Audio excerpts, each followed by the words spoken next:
You want answers? I think I'm entitled. You want answers? I want the truth! You can't handle the truth! Now it's time for Facts First. Our boy Slick Mick's provided the facts for us again. Here we are. All right, fact number 1. Hit us with it. The fax machine. It dates all the way back to, would you believe this, Wibbles, 1843, I was quite shocked when you told me that. when Alexander Bain sent images through telegraph lines. But it took over a century before it became the ultimate 80s and 90s office essential. Yeah, fax machines. 1843. Long gone, but the fax machine. Yeah. Long gone, but they were pretty important back in the 80s and 90s. Redundant technology now, isn't it? So fact 2, the answering machine was actually invented in 1935 by Willy Muller in Germany. It didn't really hit Aussie homes until the 80s when everyone suddenly had to record that perfect "we're not home right now" message. Remember, everyone, it was a big thing. You had an answering machine in the 80s. Yeah. And it was actually a lot more complicated than you'd think, because it was an analog tape. You'd have to actually record this thing. No good, rewind, do it again. Fact number 3 that Mick's provided is that the pager or beeper, you call it either one, right, was invented in 1950 by Al Gross. Gross. Though it didn't take off until the 80s and 90s again, like the other one. Doctors, tradies, and cool kids with belt clips all swore by the little box that would buzz around, make little noises. The original pager looks like a massive walkie-talkie. It does, yeah. And it's bizarre looking, but that's what started it all. There you go. The pager, they were everywhere at one point, weren't they? Only the important people, Adam. Yeah, only the important people. Fact 4. So the first ever message sent over the internet was a word. What do you think the word was? Test.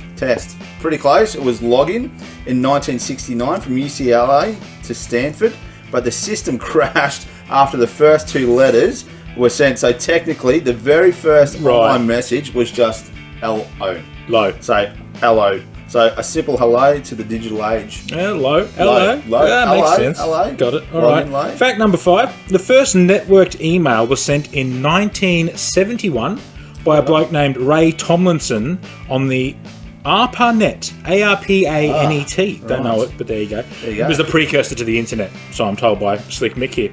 Nobody remembers exactly what the message said. Probably something like QWERTY test. There you go. Something like that, test, yeah. But it marked the start of digital communication. So, the first email.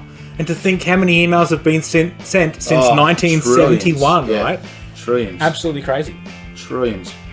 Okay, fact 6. So the first true home computer most could actually afford to own was the Commodore PET 2001. It's a good name. Hello, my little pet. Yes. Yeah.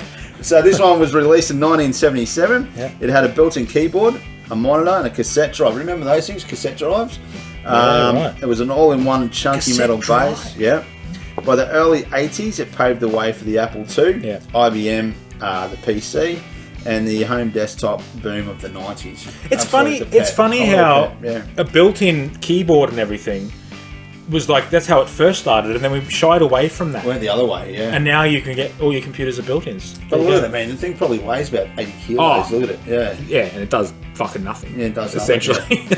Fact number 7: the first truly mobile phone, which one you could actually just carry around with you, was the Motorola Dynatac 8000X. There's a name.